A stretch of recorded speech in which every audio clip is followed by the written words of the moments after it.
Baik, kita kembali lanjutkan, Prof. Gun-Gun. Tadi kita sudah bahas mengenai sejauh ini memang tidak ada opsi yang lebih baik selain BOP, begitu ya. Tujuannya mulia, tapi ternyata respons dari masyarakat beragam, termasuk ada juga yang tidak menerima begitu.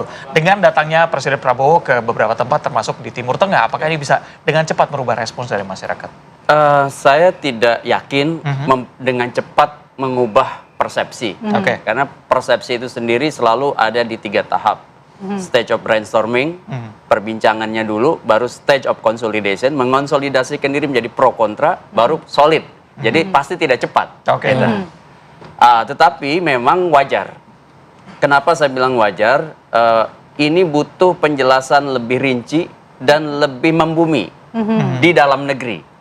Apa posisi strategis langkah Pak Prabowo bagi dampaknya ya kepemimpinan Indonesia di kawasan dan kepemimpinan Indonesia dalam konteks geopolitik, gitu kira-kira. Nah, ini yang sejauh ini belum ada penjelasan begitu detail. Ya, penjelasannya ada, tetapi belum komprehensif. Nah, ini yang dibutuhkan Mas Fuad dan lain-lain itu menjelaskan ke halayak luas. Contoh misalnya, soal bagaimana prinsip dasar yang paling penting dalam komunikasi, yaitu mengubah keacakan ya menjadi keajegan.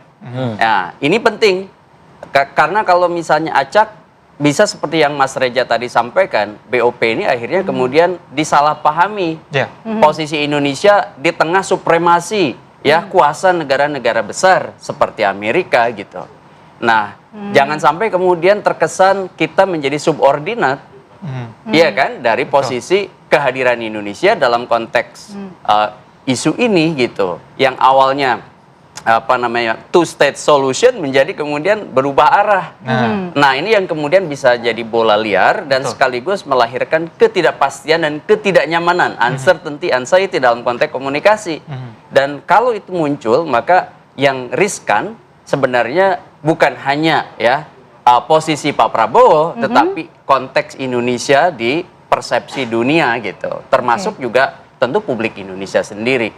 Nah, saya sih melihat Mas Reza, ini kalau kita memosisikan ya BOP sendiri, yang paling penting dan harus clear itu adalah apa yang kemudian bisa diperankan ya Indonesia. Contohnya misal dalam konteks negosiasi itu kan kuadrannya banyak, win-win, win-loss, loss-loss, win, ya kan? Nah, Indonesia jangan sampai kemudian loss-win gitu. Amerika misalnya win, kita loss gitu ya. Nah, yang benar itu kan berada di zona yang resiprokal, yang timbal balik. Ada kebermanfaatan Indonesia yang kemudian tidak terkesan subordinat dari kepentingan geopolitiknya Donald Trump gitu. Baik, sebelum ke Pak Hasibullah, saya mau ke Mas Fuad dulu nih, sekaligus menanggapi tadi apa yang disampaikan oleh Prof. Gun-Gun. Bagaimana kemudian pemerintah menjelaskan kepada masyarakat secara lebih rinci, lebih membumi kalau kata Prof. Gun-Gun ini, agar bagi yang selama ini masih belum menerima keterlibatan kita dalam BOP ini bisa memahami bahwa apa yang dibawa oleh Presiden Prabowo Subianto ini semata-mata memang untuk perdamaian Palestina. Ya, terima kasih Mbak. Sama makasih Profesor Gun-Gun, tadi masukannya sangat bagus, bahwa kita perlu menjelaskan ke masyarakat publik Indonesia. Kan ada istilah bahwa foreign policy begin from home, seperti itu. Jadi ada kaitan yang sangat erat antara kebijakan luar negeri dan dalam negeri.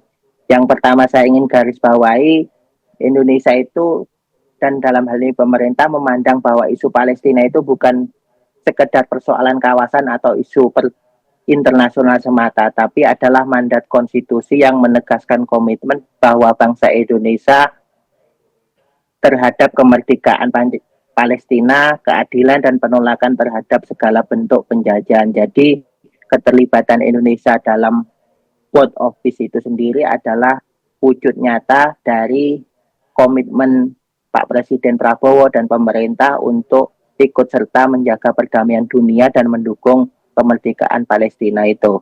Terus yang kedua yang ingin kami sampaikan, bahwa tadi saya setuju dengan Prof. Gun-Gun yang menyampaikan bahwa Indonesia itu adalah middle power. Jadi sebagai negara yang middle power, kalau dalam teori hubungan internasional itu ada 2 konsep. Yang pertama yang disebut sebagai active hedging, yang kedua passive hedging. Dalam hal ini passive hedging itu Indonesia sebagai middle power ingin memerankan peran-peran kunci yang bisa membantu politik dalam negeri, ekonomi dalam negeri, ketahanan dalam negeri, dan stabilitas dalam negeri. Oleh karena itu, Indonesia tidak hanya bergabung dalam BOP, tapi juga Indonesia tetap menjaga hubungan dan politik luar negeri yang bebas aktif dengan negara-negara yang lainnya. Misalkan Indonesia bergabung dengan BRICS, Indonesia nanti bulan depan menyelenggarakan dan menjadi tuan rumah KTT di AIDS, Developing AIDS countries atau 8 negara itu. Indonesia menjaga hubungan baik dengan Australia, Indonesia menjaga hubungan baik dengan Cina, dan sebagainya. Terus yang ketiga, Indonesia juga melihat bahwa peran BOP ini sangat penting karena 27 hari ini ada 27 negara yang sudah bergabung dengan BOP, dan itu merupakan kemajuan yang perlu kita apresiasi karena menunjukkan bahwa BOP itu bisa menjadi solusi terhadap perdamaian di Palestina dan bisa menjadi solusi terhadap dua negara itu sendiri. Dan karena itu Indonesia dalam hal ini Pak Presiden Prabowo ingin menjalin hubungan dan komunikasi yang baik dengan aktor-aktor kunci yang ada di negara-negara Timur Tengah. Oleh karena itu Indonesia memandang bahwa misalkan dalam hal ini Pak Prabowo setelah dari New York langsung terbang ke Yordania karena Yordania punya peran yang sangat historis, sangat efektif dalam proses perdamaian di Palestina itu. Dan waktu di Yordania juga Pak Presiden menyampaikan bahwa kejadian ataupun ketidaknyamanan, ancaman yang di West Gaza ataupun yang di tepi barat itu merupakan dan punya dampak yang sangat serius terhadap proses perdamaian, karena apa yang terjadi di tepi barat dan di Gaza itu tidak bisa dipisahkan satu dengan yang lainnya karena dua-duanya saling berhubungan dan itu sangat mempengaruhi proses perdamaian itu sendiri. Dalam hal ini Pak Presiden juga melakukan dua hal. Yang pertama, beliau menganggap bahwa hubungan yang baik antara pemimpin itu bisa menghasilkan kerjasama yang nyata bagi perdamaian dunia, karena ketika dua pemimpin dalam hal ini Pak Presiden Prabowo dan Raja Abdullah II bertemu, itu ada peluang-peluang yang sangat bagus, kolaborasi yang sangat bagus untuk bisa menyelesaikan konflik, mencegah ketegangan, dan menciptakan solusi bersama menjadi lebih terbuka. Dan yang keempat, kami dari pemerintah juga menyampaikan beberapa hal, misalkan dari kantor staf presiden sendiri senantiasa berperan misalkan menghadiri undangan-undangan karena itu merupakan bentuk komunikasi dan menjelaskan ke publik tentang BOP sendiri. Misalkan dari pihak di KSP ada dari tim ekonomi yang juga ikut berdialog di TV-TV tentang apa makna perjanjian itu, apa makna BOP, dan bagaimana manfaatnya untuk masyarakat Indonesia. Itu Mbak, Mas. Oke, baik. Mas Satrawi, kekhawatiran masyarakat salah satunya adalah jangan sampai BOP ini menjadi saingan atau sebagai pengganti dari PBB. Bagaimana meyakinkan masyarakat, terutama negara-negara Timur Tengah kan belum semuanya bergabung terhadap BOP begitu? Iya, saya rasa itu memang salah satu hal yang menjadi persoalan dan mestinya disampaikan juga kepada masyarakat sesuai dengan faktanya yang ada gitu. Jadi bukan teori-teori besar. Ini mestinya yang dijelaskan adalah kebijakan-kebijakan yang diambil. Misalkan kaitan BOP dengan pengganti PBB. Itu kan sejauh ini memang masih asumsi. Itu masih menjadi dugaan para ahli gitu. Bahwa memang itu dugaan kita pahami dan kalau saya poinnya kalau memang nanti BOP menjadi pengganti PBB kita mundur. Karena sangat PBB aja kurang sekarang ini. Apalagi BOP gitu. Cuman kalau konteksnya adalah konteks sekarang yaitu menyelamatkan nyawa, mempermanenkan perdamaian. Nah, itulah yang bagi saya konteks lahirnya BOP yang jarang dijelaskan. Jadi kita ingin memang Indonesia segera merdeka, tapi belum tentu sekarang. Sekarang yang menjadi kebutuhan adalah bagaimana perang ini segera berakhir, korban di Gaza tidak terus berjatuhan. Dan saya selalu sampaikan, di tempat lain saya sangat kritis sama Trump. Di Greenland, kemudian di di Venezuela. Nggak mungkin kita bela dalam konteks demokrasi dan lain sebagainya. Tapi dalam konteks di Gaza, yang membuat sekarang ada genjatan senjata walaupun masih kurang. Itu salah satu faktor utamanya adalah karena Trump mampu membayangkan Netanyahu. Nah, jangan nanti ini dipisah lagi bahwa itu satu-satunya solusi. Bukan. Sekarang kita bicara fakta hari ini yang membuat genjatan senjata itu bertahan walaupun banyak kekurangan. Itu adalah salah satunya karena Trump masih didengar oleh Netanyahu. Nah, oleh karena itu BOP konteksnya adalah di situ.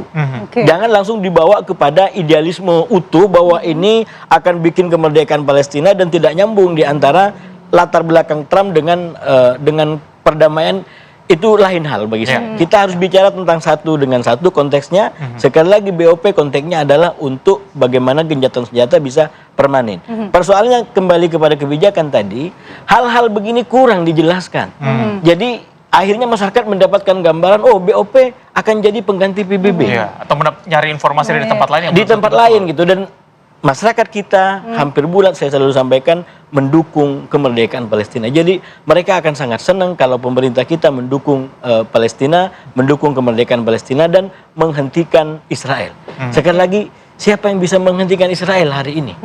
Itu juga menjadi konteks yang tidak bisa kita tutupi. Iya. Nggak ada yang bisa menghentikan dia. ICC sudah bikin putusan hukum, nggak ada juga yang berlaku. Lagi-lagi kita kembali ke pasal 1. Oke. Hanya Trump walaupun sedikit yang membuat Netanyahu lumayan terkendalikan. Oke. Itu konteksnya gitu Ya. yang menurut saya Oke. harus Baik, disampaikan. terakhir Prof. Gunggun mungkin bisa menanggapi? Iya, saya tidak ingin apa yang dilakukan di BOP ini hanya sekedar jadi Mobius strips ya, atau pita Mobius, non-orientable object. Jadi tidak melahirkan dampak signifikan Ya. pada perubahan terutama Gaza.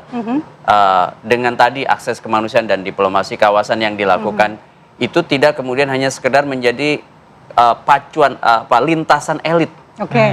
yang lebih pada political image gitu ya dibanding substansinya, yaitu persoalan ini teratasi dengan baik begitu melalui langkah-langkah yang jangan kemudian menjadikan langkah-langkah ini jebakan baru pada posisi strategis Indonesia di bawah kepemimpinan Pak Prabowo gitu maksud Oke. saya. Oke, Oke. kita harapkan memang tujuan utamanya yaitu tujuan baik mencapai kemerdekaan Palestina. Waktunya sudah habis sayangnya begitu ya. Mungkin di lain kesempatan ya, Pak Satrawi.